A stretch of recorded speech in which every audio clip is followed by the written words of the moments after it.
Hello, I'm Dr. Arundhati Banerjee, consultant pediatric neurologist and assistant professor of pediatrics in Medical College, Kolkata, and I'm also attached to Bhagirathi Neotia Hospitals, Kolkata. So on the occasion of World Environment Day, I thought it would be a pertinent topic to discuss the deleterious effect of environment on child neurology. So as we know, the child is the father of man. So on this occasion, it would be a wonderful opportunity to discuss the deleterious effects. Research conducted among limited number of pollutants like lead, arsenic, mercury and polyacrylic aromatic hydrocarbons have shown that early exposure to these toxins can lead to the diseases later on in life. Now, why are the infants so vulnerable? The infants, particularly in utero and early infancy, they are particularly vulnerable because they are in the process of rapid growth there and cellular differentiation, and because their blood-brain barrier is not mature, and there is also immaturity of their metabolic pathways, which makes them extremely vulnerable. So we all know environmental pollution has profound effects on a child's respiratory system and skin, but little is known regarding the neurological effects.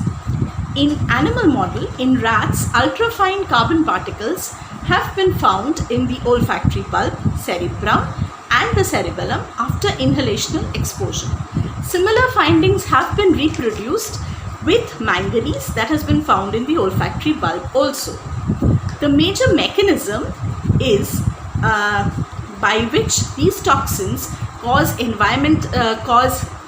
neurological side effects are chronic respiratory tract inflammation that leads to brain inflammation, and this inflammation or hyperinflammatory process increases the levels of cytokines like TNF-alpha and interleukin 1.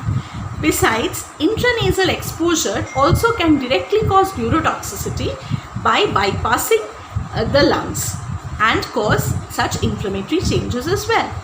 This inflammatory process can lead to destruction by reactive oxygen species or what is known commonly as free radical injury. Carbon particles which are deposited in the olfactory bulb also absorb heavy metals like antimony, copper, iron that are emitted from the traffic and also from the tires and brake wear. Besides, the social environment including maternal smoking, exposure to pollutants like lead, mercury, DDT and indoor air pollutants which originate from the fumes which are emitted during heating and cooking in closed spaces also cause this neurotoxic process. This exposure to lead particular has been studied and it has been linked to several cognitive deficits in children, a constellation of behavioral problems like reading problems, school failure and delinquent behavior that has a high social impact as well. However, its exact mechanism is or remains unknown.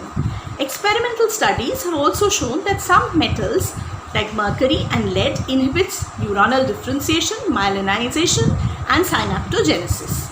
Hence, to conclude, I would like to say that it would be better to preserve our environment, to prevent the exposure of small kids to these pollutants, and also the one thing that can be done also is to enrich their diet with antioxidants, particularly with micronutrients and vitamins like zinc and also omega-3 fatty acids which act as antioxidants and help us to combat this free radical injury.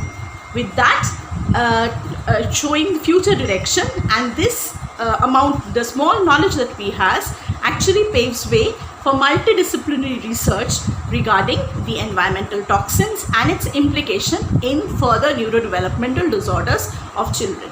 With that, on this occasion of World Environmental Day 2021, I would like to pledge, let us all join hands and pledge together for a cleaner, purer environment for our kids and as for humanity as a whole.